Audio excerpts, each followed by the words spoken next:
Hey Jewel, it's Dr. Scott. I have some feedback for you on your rhetorical analysis draft.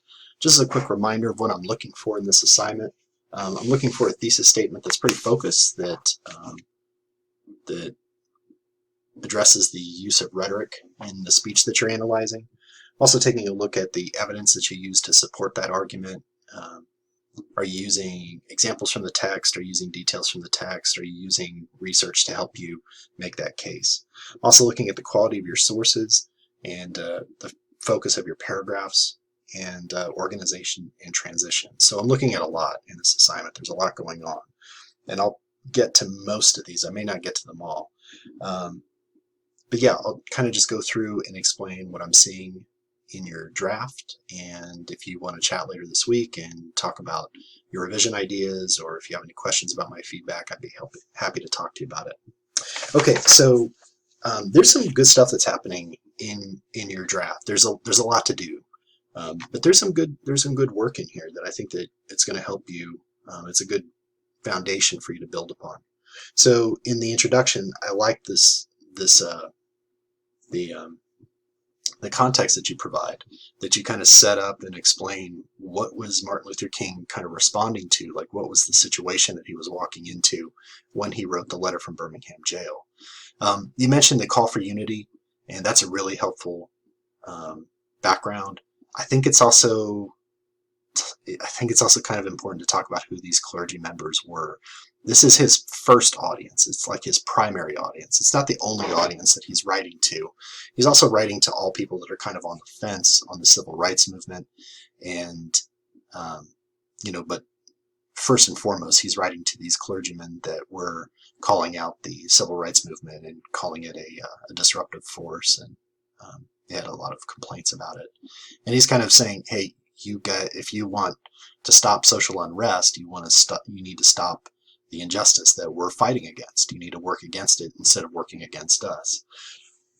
You're kind of sidestepping it here, but it's pretty important to mention the racial background of the clergymen that had wrote that. So he's writing to these clergymen who are kind of a stand-in for white, middle class, moderate, probably religious white folk. And so clergymen, immediate audience, but then it's like those folks from that background are really kind of the secondary audience that are pretty important. So that some kind of discussion about that, maybe drawing upon your research, that could be helpful here in the introduction. It's also something you need to come back to in your body paragraphs, and I don't think that happens enough just yet. Talk about the thesis statement.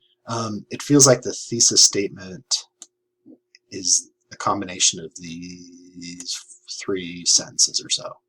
Yeah. I think they kind of need to be combined.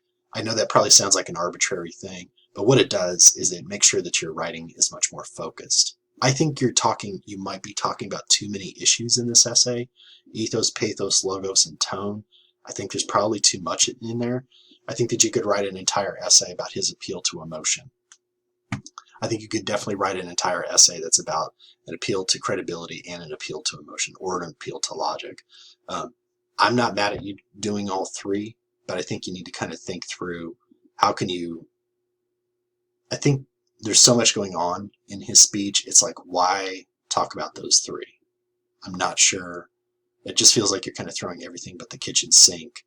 And I don't know if you need it all. I think you'd have much more depth if you were to pick 2, maybe 3 issues, but they need to be connected. And what's the connection here? The connection needs to be the audience. Why talk about those 3 issues, and why were they so key in addressing this audience that he had for a letter from Birmingham jail? That's really what needs to happen, I think, for the thesis statement. When we talk about organization, talk about like being purposeful with how you place things and using transitions to explain the rationale of why you're going from one idea to another.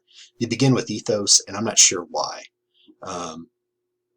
There needs to be some kind of reason you're starting there. And ethos might be the perfect place to start. You just need to kind of explain, or there needs to be some kind of reason that we can understand why you're beginning with ethos. Maybe it's because he needed to get these people respect so that they couldn't just dismiss him as a troublemaker.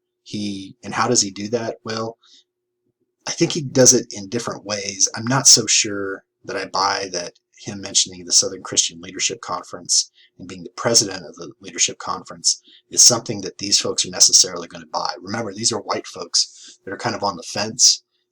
They're probably privately not happy with the violence against black folks, but they feel like if black folks would just be quiet, this will all go away, which is a pretty problematic way of looking at it. It's kind of like Black Lives Matter now. When people say, I'm a part of Black Lives Matter or I support Black Lives Matter, that's kind of divisive. This is how folks thought about the Southern Christian leadership back in the 1960s. So I don't know if him referencing the civil rights movement or his leadership positions in the civil rights movement were really an appeal to, I don't know, it's problematic. You're going to have to kind of think it through and kind of explain yourself a bit more. Like, why would white folks that have already written a letter saying that they find the civil rights movement divisive, why would they find his leadership in the civil rights movement, why would they find that necessarily persuasive? I'm not too sure about that. But if you got a reason there, explain it. Explain it. One way he does, that I think you and I would agree on, is that the man knows his Bible and the man knows his religion, and he is a reverend, and he makes that pretty plain. And he kind of puts himself on the same plane as these clergymen, these white clergymen. So I think talking about that's definitely an appeal to logic, or not logic, but to credibility. Okay. You do some of that. You talk about some of this, the religious background information later in the second half of the paragraph. And I think that's great. Again, bringing things back to that audience. Kind of the pattern to think about is tell us what rhetorical issue you're writing about, provide an example, explain how that example works as credibility or works as logos or works as pathos, and then connect it to the audience. It's that last piece that I'm not seeing enough of. You're just kind of saying that the audience can analyze his work better. That's not good enough. It's like, these are white folks. They're probably going to understand a lot of these references. These people are also Christians, and they're going to understand where he's coming from with these references. So it makes himself seem much more credible because he can kind of talk their language. He's an educated man. You can see that on the page. I do like that you kind of pull out specific words. I think that more of that should happen. So there's some good stuff that's happening in that paragraph, and there's definitely stuff to kind of rethink and maybe think about a bit more. The second paragraph here, this for me was kind of the weak link in the essay. It took me a while to understand that, okay, this is about emotion. This is a pathos appeal paragraph, and I don't know what emotion you're really kind of getting at. It took me a while. So I think you need to be much more clear about what's going on here. What kind of emotional appeal are you talking about? What's the emotion? Give us an example of that. And then explain why that's particularly persuasive to his audience. So I don't know if maybe these, like, I'm not quite sure how these, like, lack of rights are going to be understood by these clergymen as being particularly persuasive, or what kind of emotion you can realistically expect that they're going to have. It's not to say that emotional appeals are not working in his letter. They definitely are. But I don't know if this is your best example for it. I think it's going to take a lot more explanation. And again, I think using a couple different examples, and making sure you're using actual words from the speech, and integrating some research to things that you've learned about those clergy members. I think that kind of detail is needed here. Emotion is one of the things where you could write several paragraphs about this. You could also write several paragraphs about credibility, like different ways that he focuses on credibility. One way might be emphasizing how, his education, his use of word choice and things like that. Another way might be demonstrating his, his religious background in different ways that he goes about that. So it's not like you have to have just one paragraph for ethos, one for pathos, one for logos. You really can mix it up and play to your strengths. If logos is weird and you don't have your head around it, or if you don't have your head around emotion, it's just too overwhelming, focus on what you can get your head around. Right now, the emotion paragraph is probably the weak link for me. Let's go down to the logic paragraph. yeah, there's a lot going on with logic here. The unjust law, that is super, I think it's super tailored to this audience. You don't mention it here, but he's got that thing where he riffs on Hitler's Germany and how they had laws on the books that were really unjust, and he critiques those quite a bit.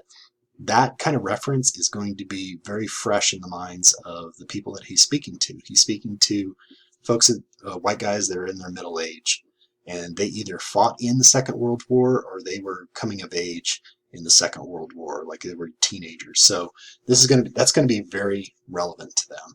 So there's a reason why he mentioned some of these things, and it's because it's a logic that they're going to understand, that they're going to have a connection to. So I think when I get to the end of the paragraph, I kind of wanted you to explain a bit more some of the examples that you have here.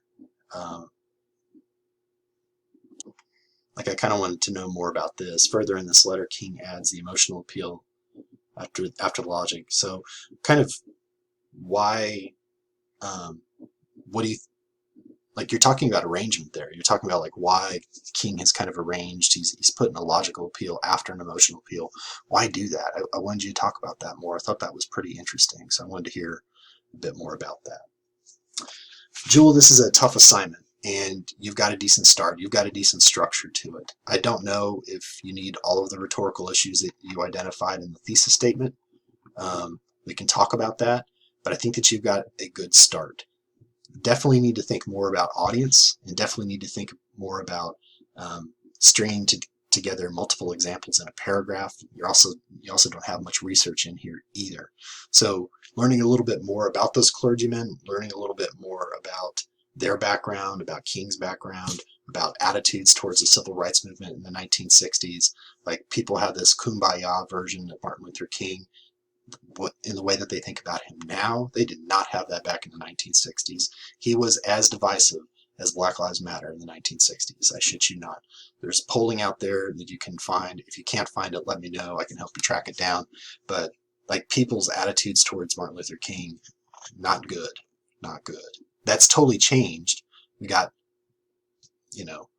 days off in his name. But at the time, he was a pretty divisive guy. So I think the audience knowing a little bit more about the context, I think that that's going to help you out a lot in your analysis. If you have any questions, I hope you reach out to me. I hope your semester is going better. I know you had a tough time a few weeks ago, and I hope things are looking up. If there's anything I can do to help, I hope you'll reach out. All right, that's it for now.